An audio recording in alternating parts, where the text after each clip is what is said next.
Welcome in to the 2024 Locked On NFL Mock Draft Special. Yeah, you can have Penix, Patricia. Who says I want him? I had to put a chip down of one player in this draft to go to the Hall of Fame.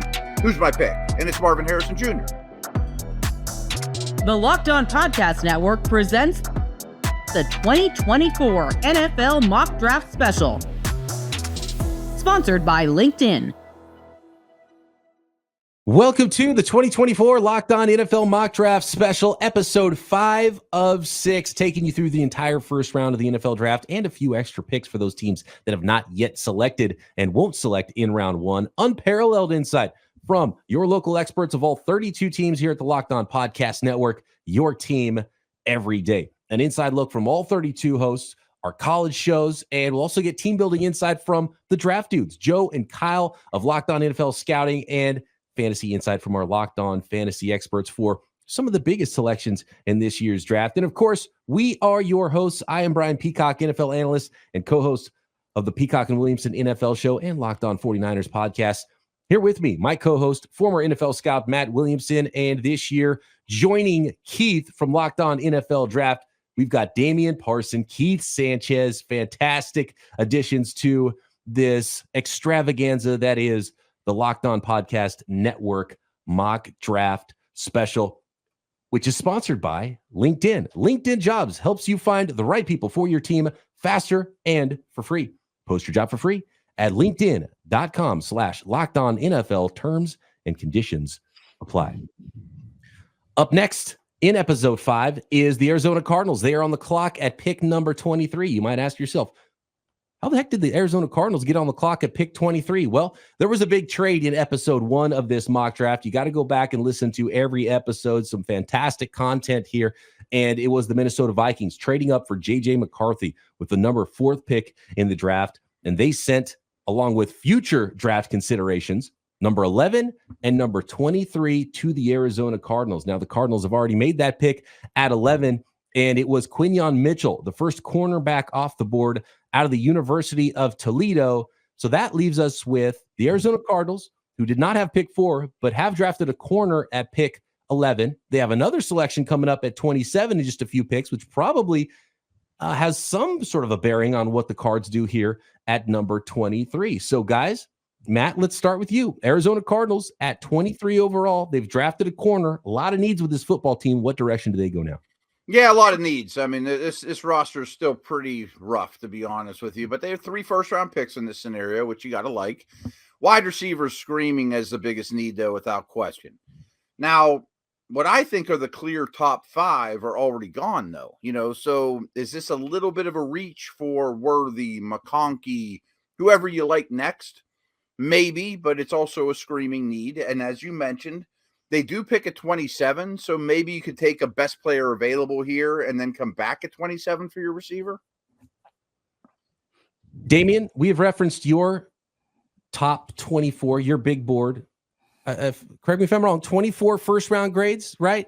We're at pick 23, so a couple of those guys got to be on the board. Who's the next up for you? Oh, man. I mean, when you look at, what has transpired, I think about Graham Barton, it's offensive lineman who's probably going to play center, J.C. Latham, who's a tackle, but they don't really need tackle right now. You got Byron Murphy, who's surprisingly still on the board, the interior defensive lineman from Texas. I think those are some guys that, you think about putting them there. Keon Coleman, the receiver, I gave him a first-round grade as well out of Florida State. And like Matt said, that is a screaming need for this Cardinals team who does not have a wide receiver 1 right now. Hollywood Browns in Kansas City. You got Greg Dortch, Michael Wilson, and Trey McBride. That's really it. The cupboard's kind of bare in Arizona, so they might want to go ahead and fill that up with a receiver here soon. Keith, looking at the wide receiver group here, the top 5 guys are already off the board, and the Cardinals traded out of a place where they could have had the best wide receiver in this draft. So maybe they're not too worried about wide receiver. And would you force one of those wide receivers here if you like a better player at another position for the Cards? Yeah, well, based on my rankings, I have a couple guys that honestly wouldn't be a force for me, and that's South Carolina wide receiver Xavier Legette and then Florida State wide receiver Keon Coleman. These are two guys I think they have to target. Trading down, not getting Marvin Harrison Jr. If you want to make it look like you're pretty smart and you know what you were doing, move up and down the board, you have to feel confident in drafting one of these guys and say, hey, we didn't get Marvin Harrison Jr., but we got an extra player, plus we still got a wide receiver that could potentially address the X wide receiver position. All right, couple of votes for Keon Coleman, potentially. Big-bodied wide receiver here for Kyler Murray and the Arizona Cardinals. The pick is in. Alex Clancy, busy man in this mock draft, ready to go with pick number 23 in the Locked On NFL mock draft special. With the 23rd pick in the Locked On NFL mock draft, the Arizona Cardinals select Byron Murphy, defensive lineman, Texas. The Arizona Cardinals have needs everywhere. The Arizona Cardinals' biggest need may very well be on the defensive line. Unable to stop the run last year, unable to crash the pocket from the interior of the defensive line. The Arizona Cardinals desperately need a talent like Byron Murphy II. 6'1", over 300 pounds, was part of the vaunted front of University of Texas football last year. With the additions of a couple veterans on the defensive line, Byron Murphy is poised to be the star that the Arizona Cardinals absolutely need in an effort to make the defense more well-rounded and more talented as they pivot into more relevant football, which is the ultimate goal. Pivoting into relevant football are the Arizona Cardinals here. Damian, talk to me about Byron Murphy. Does he help that pivot happen quicker in Arizona? He can, right? You still got to fix the offense to really help the pivot, but I think he helps that defensive line who needs a dude, right? At the end of the day, you're in the division with Christian McCaffrey in San Fran with your 49ers BP. You got Kenneth Walker III, Zach Charbonnet, and Kyron Williams. You have three teams in your division that's going to run the football. So I 100% understand the pick.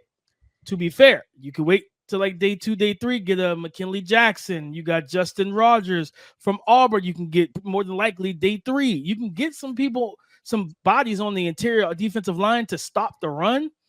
Because he said that, defense side of the ball is probably the most glaring need. You run the ball a lot. You know what helps the running back? A passing game. I'm just going to be honest with you, being balanced to keep those safeties back. So, I like the pick. I think Jonathan Gannon also coming from Philly, knowing what he had there with, Fletcher Cox, Jordan Davis, that rotation of guys. He knows the importance of interior defensive line. It's a great player, really good pick. Still need a receiver. Matt, looking at Byron Murphy, one of, if not the best defensive tackle in the class, in a vacuum, it's better than drafting the 6th best wide receiver, right? I suppose. I mean, I think it'd have a higher grade on Murphy than any remaining wide receiver in a vacuum. There's some hindsight here, but I would prefer to have Harrison than Murphy and Mitchell, which is what they ended up with. But they didn't know who was going to be available when the trade was made. I bet Arizona's defensive coordinator disagrees with me. He'd probably rather have the corner and the defensive lineman. And as Damian mentioned, though, I do think it's important to know where Gannon comes from. I mean, they want hockey lines of defensive linemen like they had with the Eagles, and they really don't have any. I mean, that defensive tackle position was really poor. And they also have a first-round pick in the 2025 draft from the Minnesota Vikings, who might be starting Sam Darnold or some combination of a rookie quarterback there. And that could be a very high pick, so you have to factor that in. So not only do you get 2 defensive players to maybe the best corner, best tackle in the class, you also get a potential very high pick in 2025, or you get Marvin Harrison Jr. Look, I wouldn't be mad if you still sided with the Marvin Harrison Jr. side of that thing, but I get where the Cardinals at. A lot of needs, more so than just one wide receiver. And still another pick here. We'll check back in with Alex Clancy, see if at 27 he does go with one of those wide receivers, but it is the Dallas Cowboys now on the clock at pick 24 in the Locked On mock draft special. Landon McCool standing by to make that pick. Where are the Cowboys at here? They've made basically no additions over the course of this offseason. They've got a walk-year quarterback in 2024. Somebody talk to me about what the plan is here for the Dallas Cowboys. Yeah, I could jump in there, man. They have a couple holes, right? And this is a Dallas Cowboys team. I'll be completely honest. They thus far some of the losers of the NFL, the offseason, right? They lost a lot of talented players, and then the Green Bay Packers exposed the fact that they have needs, especially up front, and they haven't addressed those either. So I think you can go offensive line, you could potentially go linebacker, you need a running back. CeeDee Lamb may need another running mate, right? Michael Gallup is out the door. So there's a ton of needs on this Dallas Cowboys team, and I'll be interested to see which way they go. I'll probably go offensive line right here because I think that's the best value. Yeah, there's two of them that stand out to me. Is Graham Barton would help somewhere on this offensive line. Yep. I mean, Jerry Jones has drafted offensive linemen high in the past. I mean, he could easily do it here again. But J.C. Latham's still available. I mean, to me, he's the best lineman that hasn't been drafted. But right tackle is one of the few spots where they're okay, you know?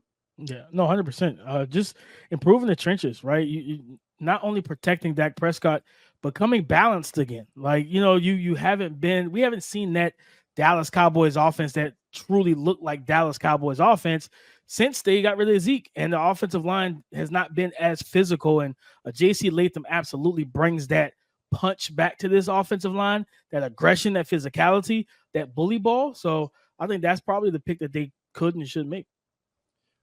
Help up front available for Landon McCool, who's standing by with the pick for Locked On Cowboys in the 2024 Locked On NFL Mock Draft Special. With the 24th pick in the 2024 Locked On NFL Mock Draft, the Dallas Cowboys select J.C. Latham, tackle, Alabama. And I think the Cowboys would be thrilled if this fell this way. I think this is one of the top tackles, a guy that he would need to make a switch from right to left tackle, but we think that he can handle that just fine and be a big physical presence to plug in next to Tyler Smith to really give you back that dominant left side of the offensive line that the Cowboys have been looking for ever since, unfortunately, Tyron Smith departed. I think this is a pick that the Cowboys would really just be jumping up and down for.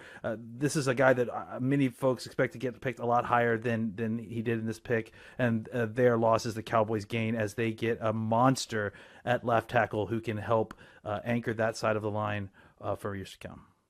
So it is J.C. Latham. I think it was a layup of a pick for the Dallas Cowboys at this point in the draft. Need meets value, a powerhouse of a player that can help out in the running game, that can help out in the passing game. Keith, talk to me about J.C. Latham. What's the scouting report say? Is he a fit for every offense? Is he a fit for the Cowboys? That's the biggest question, right? And so we have a case study with this, with offensive tackle from Alabama. Evan Neal, right, was a guy that played high-level reps at left tackle, and then the New York Giants switched him over to right tackle, and we didn't see the same level of play. So when Landon was speaking and he talked about moving J.C. Latham from right to left, it gives me a little bit cause for pause. Not saying that that J.C. Latham can't do it, right? It's just that there's a little bit of unknown there. Now, what do I like about J.C. Latham? He's a power guy. He's going to move people off the line of scrimmage. He's going to reestablish what the Dallas Cowboys were between that era of 2014 to 2017, right? Where they could run the ball 40 times a game and win the football game. So I love him as a prospect, as a road grader. Reminds me of the heydays of La'el Collins if he plays the right tackle position. But we will see if he has to move to the left side. How is that going to pair out? Yeah, I'm not one to flip a guy like that. I think J.C. Latham is a pure right tackle. I think that's where you play him, because I think you put yourself, like you said, Keith, Evan Neal was outstanding at left. You flip him to the right and you see what you have with him. I don't want to test that theory with J.C. Latham. And the crazy thing about it is he didn't do any testing, but the one question that everybody had for him was athleticism. Typically, you need a certain level of athleticism to play on the left side of the offensive line and be on that island as the backside protector of a quarterback. I don't view J.C. Latham as that type of guy. I think you keep him at the right side, let him live there, let him thrive there, and let him, again, bring that nastiness back to this offensive line and get back to running the football. There are definitely going to be guys day two that you probably can target as well to play left side, but I'd rather just keep J.C. Latham around the right. I totally agree with all the left-right stuff, and it is sticky. It's not ideal. The thing I do like about this, though, is not moving Tyler Smith from guard. I mean, he's been tremendous there. I'd much rather add a tackle than a guard and move him. Agree. Coming up next, the Green Bay Packers are on the clock, a talented young team that surprised a lot of people in 2023. They take their chance to continue and add young talent as the Locked On NFL Mock Draft Special continues. The Locked On NFL Mock Draft Special is brought to you by LinkedIn Jobs. When you're hiring for a small business, you want to find quality professionals that are right for the role. That's why you have to check out LinkedIn Jobs. LinkedIn Jobs has the tools to help you find the right professionals for your team faster and for free. LinkedIn isn't just a job board. LinkedIn helps you hire professionals you can't find anywhere else, even those who aren't actively searching for a new job but might be open to the perfect role. In a given month, over 70% of LinkedIn users don't visit other leading job sites. So if you're not looking on LinkedIn, you're looking in the wrong place. On LinkedIn, 86% of small businesses get a qualified candidate within 24 hours. Hire professionals like a professional on LinkedIn. Post your job for free at linkedin.com/lockedonnfl. That's linkedin.com/lockedonnfl to post your job for free. Terms and conditions apply. The Green Bay Packers are on the clock at pick 25 in this Locked On NFL Mock Draft Special. What do you get for a team like the Green Bay Packers here, Matt? There's a lot of good talent still on the board. I think some pretty clean first-round type prospects available at this portion of the draft, which isn't always the case. Yeah, Graham Barton's come up a few times. I think he would fit in really, really well. I mean, he's their type of lineman. I think Cooper DeJean would be very helpful somewhere in the secondary, safety, slot, outside, opposite Shari Alexander, whatever. But I do think there's one thing with this team that we can't ignore. And I had to double check this to see how far back it goes. But 2011, they drafted Derek Sherrard with the 32nd pick in the draft, a tackle out of Mississippi State. And every first-round pick since that's not named Jordan Love has been on defense. That's interesting. I'll be kind of disappointed if they do go offense, right? I want them to keep the streak going, Matt. But Eric Sherrard that bad that they don't even want to go to that side of the football?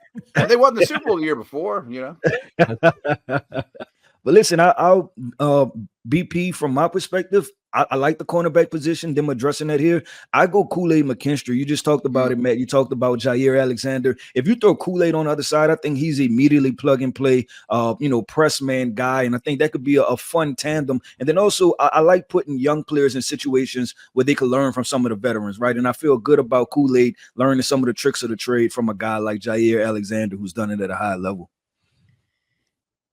Do you want someone more similar to Jair Alexander? Do you want something completely different in Cooper DeJean, who's, I think a better zone corner, someone better with their eyes on the quarterback?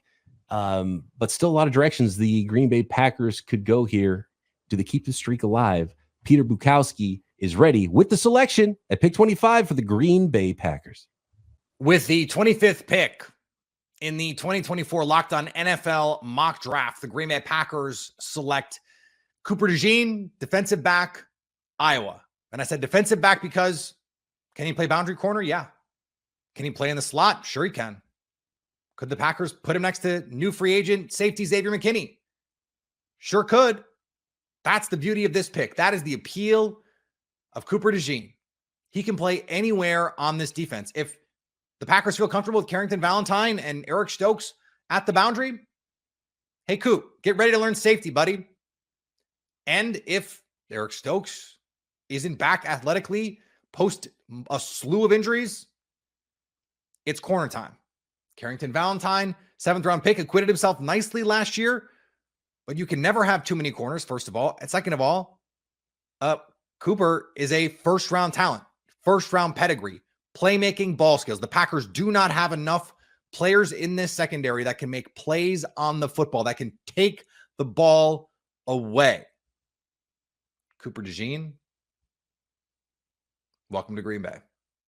Cooper DeJean takes the ball away, got some return ability, maybe plays nickel, maybe could play safety. Do you draft a player, Matt, at pick 25 that you're not even sure where you're going to play him, and you're not even sure if he's a true outside corner? Because it sounds like Peter, as much as he likes Cooper DeJean, might not even be convinced himself that Cooper DeJean is a pure outside cornerback. No, and I'm not 100% either. I mean, if it was a cover 3 system or something like that where you could play off and just play downhill a little bit more, I'd feel more confident about it.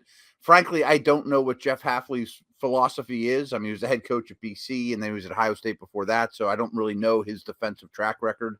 And that's on me. I'm sure I could figure that out without a whole lot of hesitation. But I like what Peter said here, though, that he does take the ball away.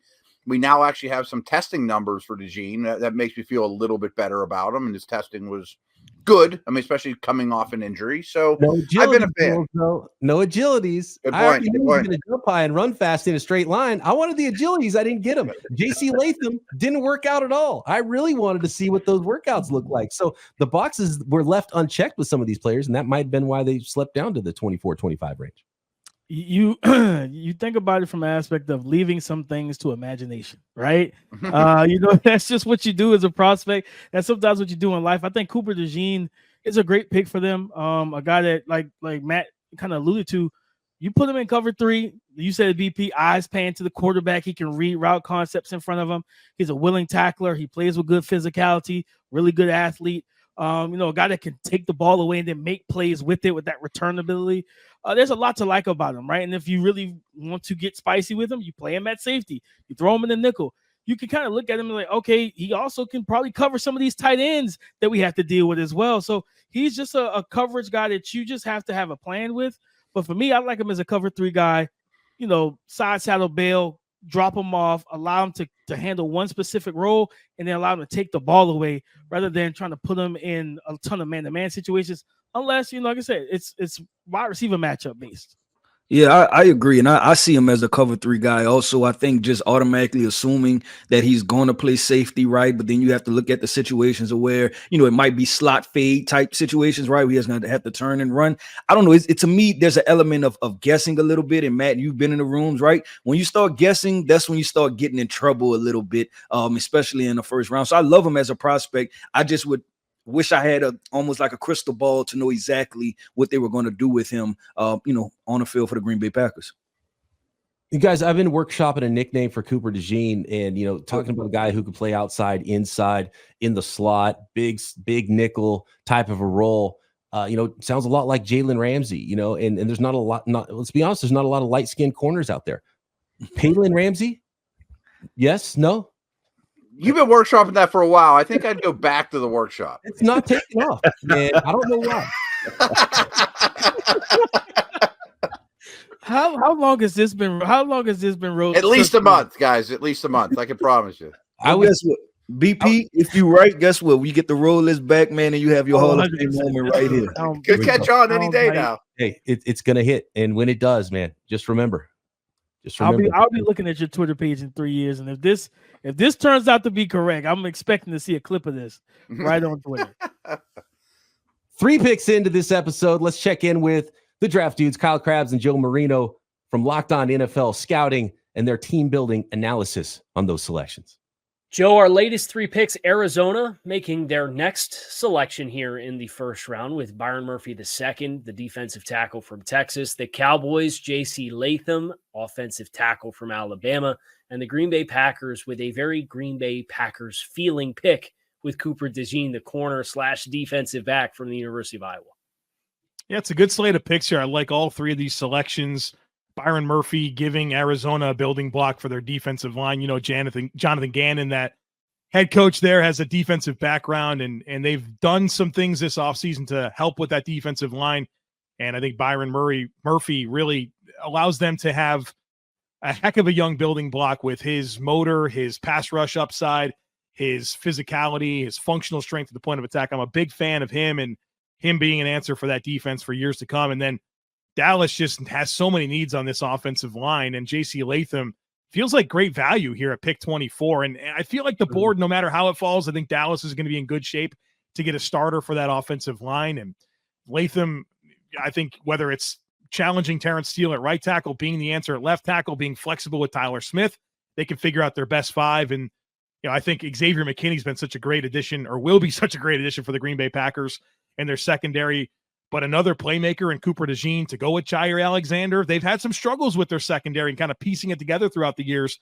I feel like they got a nice nucleus of bodies there with Green Bay to maybe get that figured out.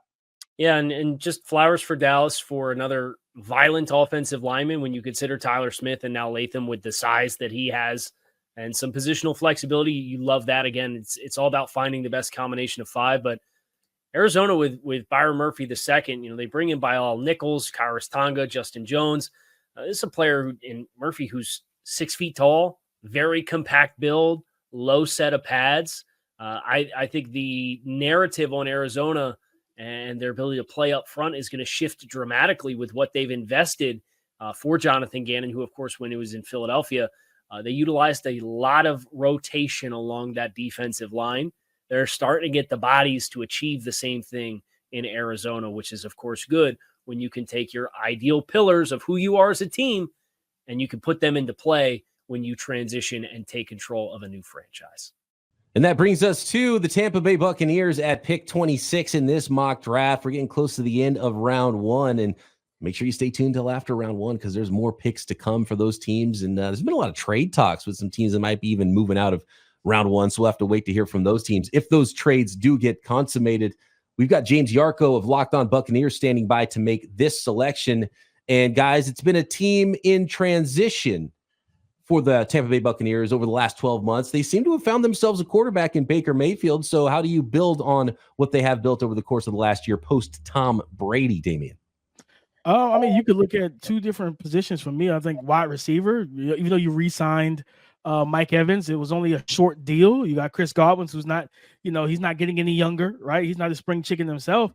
And you can kind of look to put a young man in that room with that type of nucleus and learn for the future to go forward with Baker Mayfield, but also the interior offensive line with Luke Gadecki at right tackle, Tristan Wirfs at the left tackle. Those spots are locked down, making sure to give Baker Mayfield a comfortable pocket on the interior where he can slide and step up into the pocket and still deliver passes down the field, as we saw all 2023, big plays to Mike Evans down the field, and even dumping the ball down to the running back, Rachaad White. I think interior offensive line is a position that can go as well. Yeah, we brought up Barton a lot. I think he certainly applies here. I like the receiver call, and Godwin's contract's up after the year. Do you invest in both him and Evans going forward, or you'd like a cheaper, younger option for Mayfield? That would make sense. The Bucs also draft the defensive lineman high. Darius Robinson, a Chop Robinson. They couldn't be any more different, but they're two defensive linemen that should be going in this neighborhood.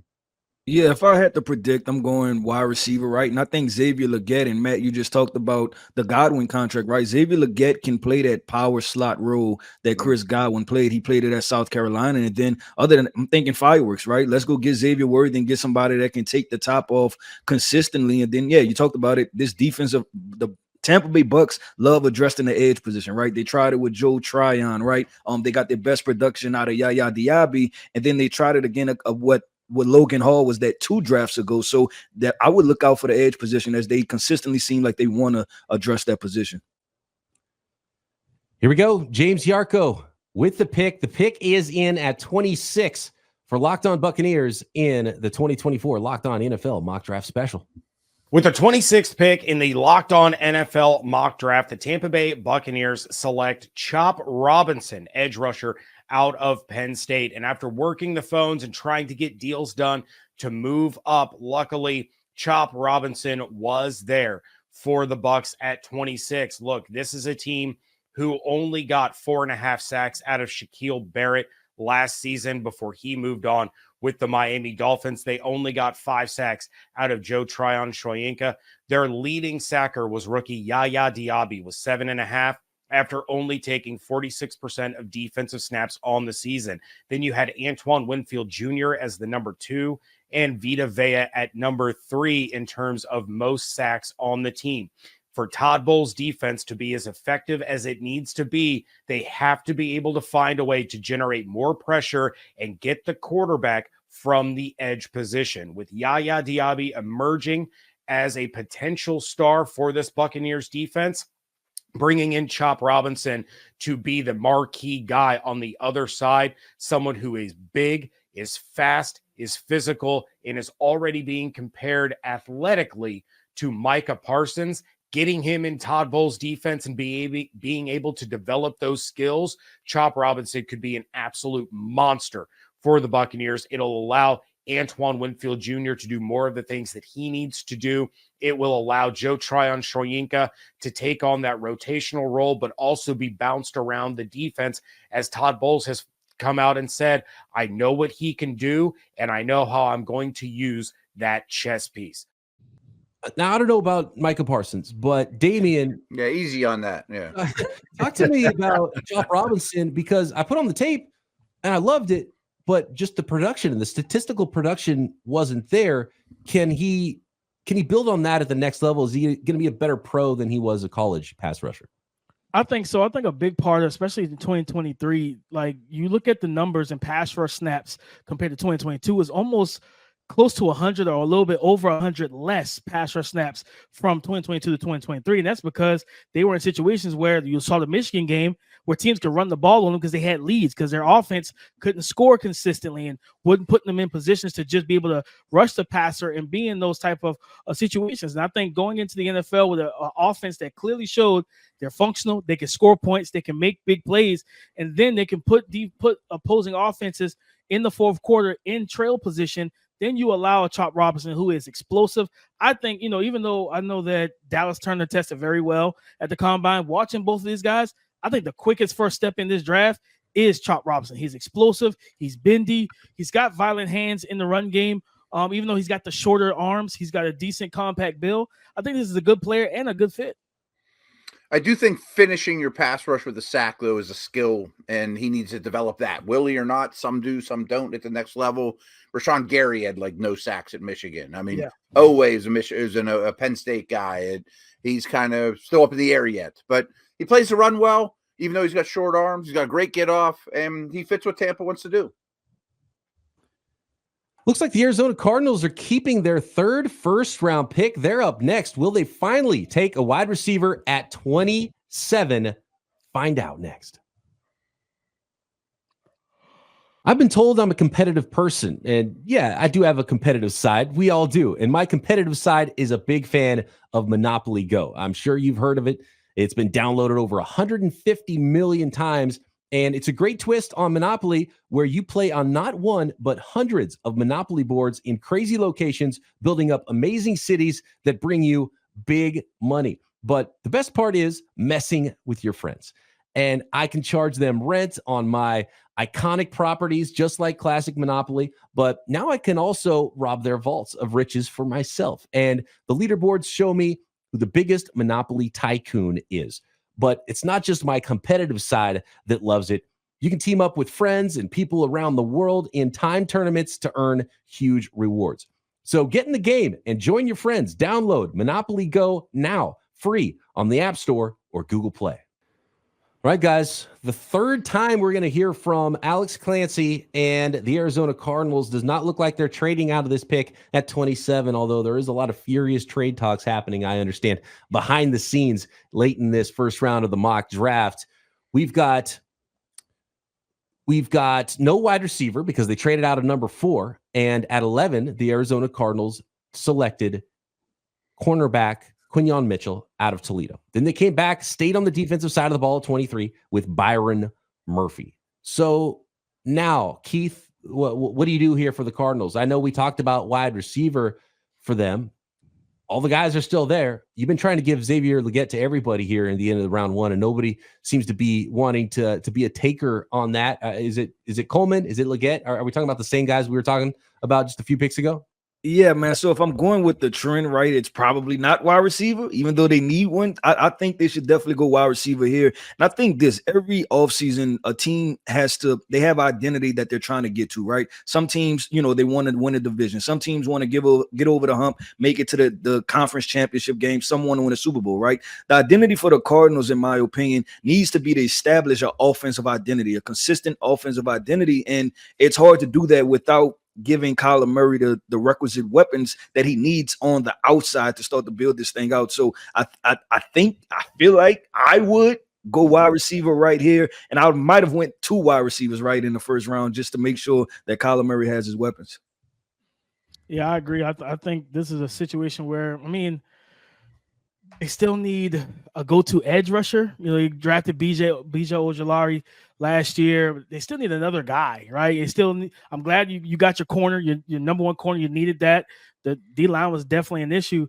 But, man, you just can't – walking out of the first round and you had 3 first-round picks, you had the chance to get Marvin Harrison Jr., you bypass that. If you walked out of here without 1 receiver, that's a little bit of a letdown. If I'm Kyler Murray, I'm like, hey, day 2, I might want to see 5 wide receivers. I don't care how many picks we have. I might want you to just go ahead and move the board around and give me 5 new wideouts. kind of what the Green Bay Packers did last year, right? I think they were Right. drafted 3 wide receivers and 2 tight ends. They just went all in on the skill positions. I wouldn't mind that. Interesting. Very interested in what Alex Clancy is going to do here. Locked On Cardinals host, ready to go for the third time and I think the final time in round 1 of the Locked On NFL mock draft special. With the 27th pick in the Locked On NFL mock draft, the Arizona Cardinals select Graham Barton, offensive lineman, Duke. The Arizona Cardinals have bolstered their offensive line over the last couple seasons by adding key pieces here and there. With the addition of Jonah Williams, who's set to play left tackle, that only leaves left guard as a massive position of need for the Arizona Cardinals in an effort to protect Kyler Murray.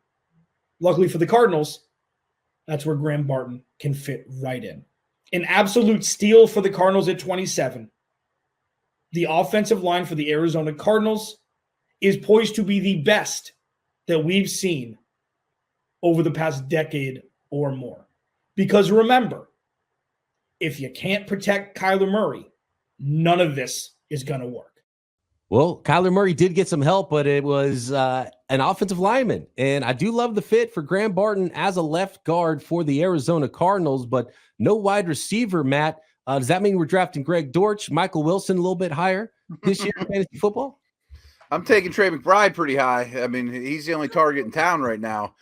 Hey, I like Barton. I've been talking about him all episode. And as he think he could have got drafted well before this. So I see the value, and I'm never going to condemn a team for completing an offensive line. Yep. I just think you could find a left guard in the 3rd round. And I'm sure you could find wide receivers in the 3rd round too, but that's a bigger need to me. And we've mentioned 3, 4, 5 receivers that would have fit the bill for Arizona here. Yeah, it's tough, right? Because like you said, Matt, you complete the offensive line or near complete the offensive line. And, Alex said you can't, if you don't protect Kyler, it doesn't really matter. And that's true. If Kyler doesn't have anybody to throw to, that doesn't matter either. So at the end of the day, when you're dealing with, I always say this, when you're a quarterback, I always talked about Lamar Jackson, right? Being in the AFC North, looking at Joe Burrow and seeing what Joe Burrow was throwing to for most of his career, right? 3 legitimate receivers, and he mainly had a tight end in Mark Andrews up until recently. If you're Kyler Murray and you look at what Brock Purdy's playing with over there, Christian McCaffrey, Deebo Samuel, Brandon Ayuk, George Kittle, for however long that continues, because people got to get paid. But still, you look at what Matthew Stafford has in Los Angeles, right? Cooper Kupp, Puka Nacua, Kyron Williams, Tutu Atwell when they want to make, get some big plays down the field. Seattle Seahawks, DK, JSN, Tyler Lockett. At the end of the day, you got to do something to help your quarterback. And like Matt said, Cooper Beebe will be on the board on day 2. You can get an interior offensive lineman on day 2. You're not going to get a receiver of the caliber of Marvin Harrison Jr. anywhere in this draft after the 1st round.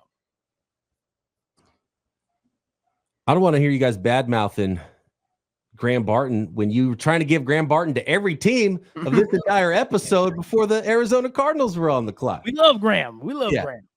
No, I get it. But there's a lot more draft to go. They got 1st-round picks next year as well. They're going to have to find some wide receivers, clearly.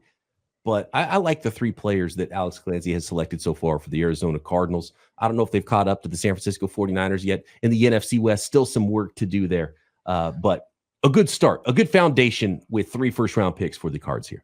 Maybe after day 1 here of this draft, they call the Bengals up and say, hey, we got a bunch of cap space. We got a bunch of future picks. What do you need for T. Higgins? Right. I love that. Absolutely. And speaking of trades, guys, we have a trade, and it is no longer Joe Marino and the Buffalo Bills on the clock at pick number 28. The New Orleans Saints are now moving up to pick 28. They will make their 2nd selection in the 1st round of this mock draft. They are sending their 2nd round pick, number 45, a 2025 2nd round pick, and offensive lineman Trevor Penning, who was just a 1st round pick a couple of years ago that they traded up for, by the way, to the Buffalo Bills. The Bills are sending this pick, number 28, and a 4th round selection, number 128 overall, to the New Orleans Saints. What are the Saints up to, guys? Keith, talk to me about the Saints and where they might be going here at the end of round 1, jumping back on the clock.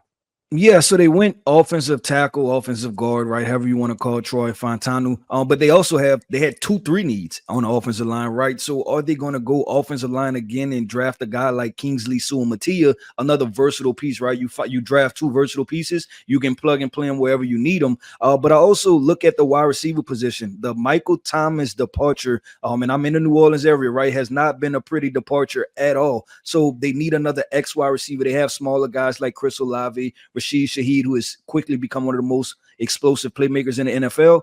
I think if they can go wide receiver here, we keep bringing up Keon Coleman, Xavier Legette, right? These are big body X type of wide receivers. So I look at those 2 positions.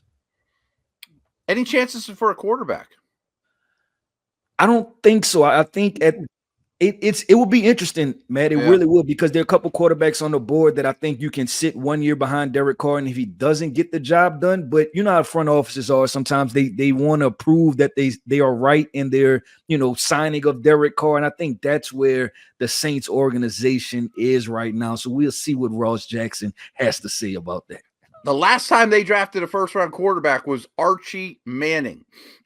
That is a fun fact I did not know. I did not know that. That is bonkers. So probably not. It might be time, but it might be time. It might be time. But do the decision makers have time to wait, and will they be allowed to see that through with a rookie quarterback potentially? Yep. Ross Jackson, ready to go. Who's he trading up for at pick 28 for Locked On Saints in the 2024 Locked On NFL Mock Draft Special? With the 28th selection in the 2024 Locked On NFL Mock Draft, the New Orleans Saints select Darius Robinson, defensive lineman out of Missouri. I wanted to get back into the first round here and solidify the trenches on the opposite side, and this was a perfect opportunity. I didn't know if I wanted to go tackle or if I wanted to go defensive end, but watching the way that the board fell, I'm glad that I got to land on both. Darius Robinson gives you the versatility to be able to move inside and out with the New Orleans Saints. You're going to want to rotate this defensive line a ton. I know that they signed Chase Young, but who knows how his health is going to hold up or if he's going to be anything more than a one-year rental, even if he does ball out in 2024. So this gives me an opportunity to find that bookend post Cam Jordan for the future on the outside, and somebody that I could even bounce inside for them. Meanwhile, to work with last year's first round selection in Brian Brzee. In order to get back here, all I did was move 45, which was my second round selection. I traded a future second and Trevor Penning, the offensive tackle that was selected just a couple of years ago. What we know about the NFL is that teams have no patience. And so when you land a guy like Troy Fautanu, and then you also have guys that are in your locker room that are able to step up like Ali Udoh as well as James Hurst, and then potentially even a guy like Nick Saldiveri, who was drafted last year, that can play inside and allow you to have more options on the outside. This gives you the freedom to be able to make a move like this. The New Orleans Saints made a mistake potentially drafting Trevor Penning. Let the Buffalo Bills figure out if that mistake is factual. For you, this is an opportunity to go out there and grab a guy that can have an immediate impact as opposed to somebody that you're still trying to figure out. Wow, so it was the defensive line that Ross Jackson was targeting here. Darius Robinson out of Missouri, a big defensive end, could play inside as well. Keith, I put on the tape and done some work on Darius Robinson, and I love him at the end of round one. He's got these long arms, 35 inches, these huge, strong hands, and he can control the edge, and he can disengage and go make plays, go and get in the quarterback and making plays against the run. So he's a player I like a lot. Might not be as flashy as, say, Chop Robinson and not have as much speed as some of these other players, but he's a powerful edge if you want that style of player on your defense. Yeah, I agree. And maybe he doesn't have the explosive upside of a Chop Robinson, right? But I like prospects that you know exactly what you're getting. And you know that with Darius Robinson, right? You're getting a heavy-handed, physical, 290-pound guy that is versatile along the defensive front. And Ross Jackson talked about it. You pair him up with a Brian Brzee, now you have a tandem, right, that you can do some inside-outside things, you know, some different various alignments up front. And I think it could be a really fun situation. And maybe with the true edge position, right, they'll wait on that with Cam Jordan. But I think Darius Robinson is I don't want to call it safe, right, because safe almost seems as though it's flying under the radar as an okay pick. I really like the pick, and I want to call it a pick of I'm really sure of what I'm getting in Darius Robinson. So I like this selection. Yeah, it was a good selection, and the versatility he brings to play not just strong side defensive end and like a 4-man front, but also reducing down inside alongside Brian Brzee. And when you have a guy like Cam Jordan that's still in this roster, one of the better pass rushers since he's been drafted, a guy is really good with his hands, understands body angling and different things of that nature. He can teach those little pass rush nuances to a Darius Robinson, the guy that, like you said, 35-inch arms, that power, that strength that he has to walk back offensive linemen. Now you start teaching more and more hand counters to work inside, win the outside, be a 2-lane type of rusher. That just creates more and more of a ceiling for this young man. So I think the floor is high for him because you know what you're going to get out the gate. But also I think his ceiling is high because there's still room for him to develop. This is such a Saints move. I mean, let's not plan to tomorrow with a first round quarterback. Let's just keep Mardi Gras rolling along, trade some future picks, go get a guy to win for today. And he fits their system perfectly. I mean, they want big power ends. If you draft this guy, it's like, Darius, you just follow Cam Jordan around. If he eats a salad, you eat a salad. If he parks in this spot, you park in that spot. Just follow him around, do exactly what he does, and you'll be just fine. And Matt, listen, 20 years, you play 20 years. And Matt, I like the New Orleans shout out, man. That's exactly how we live down here, man. We full go ahead. Don't worry about the hangover. Just keep the Mardi Gras rolling along. With this episode wrapping up, the Draft Dudes are here to take a look at the last 3 selections, including a surprise trade that Joe Marino, the host of Locked On Bills, himself was a part of. The Tampa Bay Buccaneers get Chop Robinson, the edge out of Penn State. The Arizona Cardinals offensive line help in the form of Graham Barton from Duke. And then at pick 28, the Buffalo Bills trade out of that selection. The New Orleans Saints come into the selection and get a trench player, Darius Robinson, the defensive lineman from Missouri. I'll tell you what, my favorite pick of this batch is Chop Robinson. I'm a fan. I know, Kyle, we might not see him the same way, but I like the burst. I like the flexibility. And I think that he can, especially with Kalijah Cansey and Vita Vea on that defense, I can see the path for him to be able to get some sack production that maybe was missing there from him at Penn State. So I like the fit most of Graham Barton to Arizona when you consider they signed Jonah Williams. They used the first-round pick last year on an offensive tackle. Barton's a player that's perceived to have the positional flexibility to play all 5 spots. Feels like every time we come on here, we talk about positional flexibility in an offensive line and best combinations of 5. And Barton might be the most appealing version of that in this year's class amongst the first-round offensive linemen. But I also really like New Orleans. How typical of this is this for New Orleans to trade back in and go get another guy that's one of their guys, but to get a couple of physical butt kickers in Fautanu and Darius Robinson for the trenches for this football team. Right? Say what you want about 4 quarterbacks and 2 wide receivers in the top 6 picks.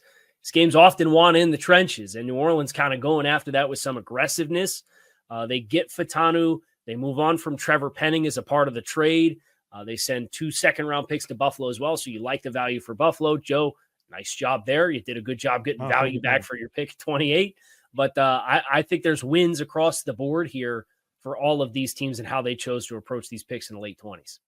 5 down, 1 episode to go in the 2024 Locked On NFL Mock Draft Special, sponsored by LinkedIn. We'll be finishing up the first round and beyond. Now the Buffalo Bills added to that list of teams we'll be hearing from for their first selection that are not in round 1 currently.